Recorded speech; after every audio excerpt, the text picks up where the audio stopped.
आरती का अर्थ है पूरी श्रद्धा के साथ परमात्मा की भक्ति में डूब जाना। आरती को नीराजन भी कहा जाता है। नीराजन का अर्थ है विशेष रूप से प्रकाशित करना, यानी कि देव पूजन से प्राप्त होने वाली सकारात्मक शक्ति हमारे मन को प्रकाशित कर दे, व्यक्तित्व को उज्जवल कर दे। बिना मंत्र के किए गए पूजन में भी आरती कर लेने से पूर्णता आ जाती है। स्कंद पुराण में भगवान की आरती के संबंध में कहा गया है कि यदि कोई व्यक्ति मंत्र नहीं जानता हो, पूजा की विधि भी नहीं जानता हो, लेकिन भगवान की आरती की जा रही हो और उस पूजन कार्य में श्रद्धा के साथ शामिल होकर आरती करे, तो भगवान उसकी पूजा को पूरी तरह से स्वीकार कर लेते हैं। आरती दीपक से क्यों? रूई के साथ घी की बाती जलाई जाती है। घी समृद्धि प्रदाता है। घी रूखापन दूर कर स्निग्धता प्रदान करता है। भगवान को अर्पित किए गए घी के दीपक का मतलब है कि जितनी स्निग्धता इस घी में है, उतने ही स्निग्धता से हमारे जीवन के सभी अच्छे कार्य बनते चले जाएं। कभी किसी प्रकार की रुकावटों का सामना न करना पड़े। आरती में शंख ध्वनि और घंटा ध्वनि क्यों?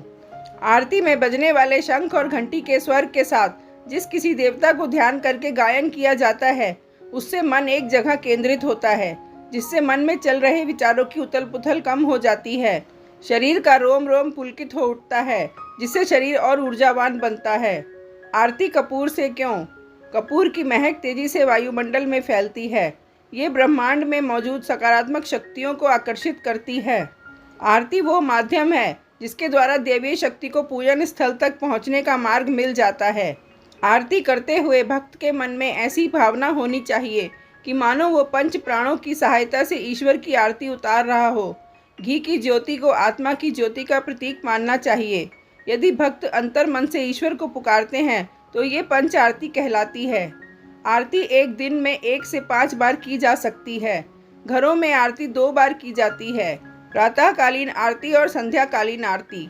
दीप भक्ति विज्ञान के अनुसार आरती से पहले भगवान को नमस्कार करते हुए 3 बार फूल अर्पित करना चाहिए। उसके बाद एक दीपक में शुद्ध घी लेकर उसमें विषम संख्या में, यानी कि 1, 3, 5 या 7 बत्तियां जलाकर आरती करनी चाहिए।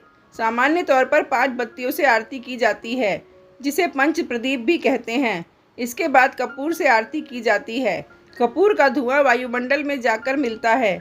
ये धुआं हमारे पूजन कार्य को ब्रह्मांड की शक्ति तक पहुंचाने का कार्य करता है। किसी विशेष पूजन में आरती 5 चीज़ों से की जाती है। पहली धूप से, दूसरी दीप से, तीसरी धुले हुए वस्त्र से, चौथी कपूर से और 5वीं जल से।